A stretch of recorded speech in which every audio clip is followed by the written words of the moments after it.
And here's an interesting, this REIT question from Tyler. He asks, I have $1,000 in store capital. I struggle to understand the growth potential of the REIT. With only having $1,000 for the next while, would I be better off putting it in a growth company versus the REIT? I'm struggling to hold the REIT as I watch my growth stocks fly. So I think the general the general crux of this question is, I own this sort of steady, slow grower, and I'm watching all of these other big growers just fly right past it. What's the justification for holding on to a slower grower like this? Well, I mean, I can tell you the growth thesis for store capital. So store capital, it's got a huge, it's an acquirer. It doesn't build properties from the ground up. It acquires properties. It can borrow money at about 3% interest and buy properties that are giving it 8% initial yields.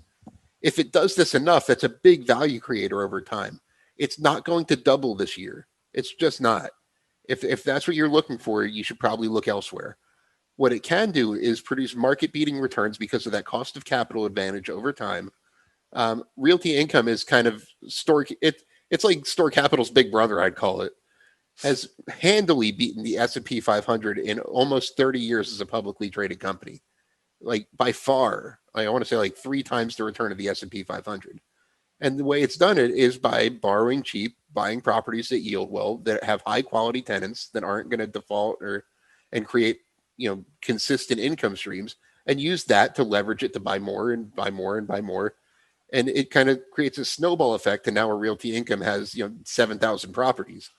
So it has a lot of long-term growth potential. It does not have a ton of quick short-term growth potential is kind of the big differentiator there. So Yeah.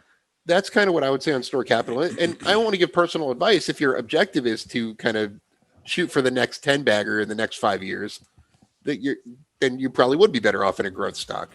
It has to do with your own risk tolerance and your own objectives, but there is a lot of market beating potential in some of these REITs. It's going to take a while to get there.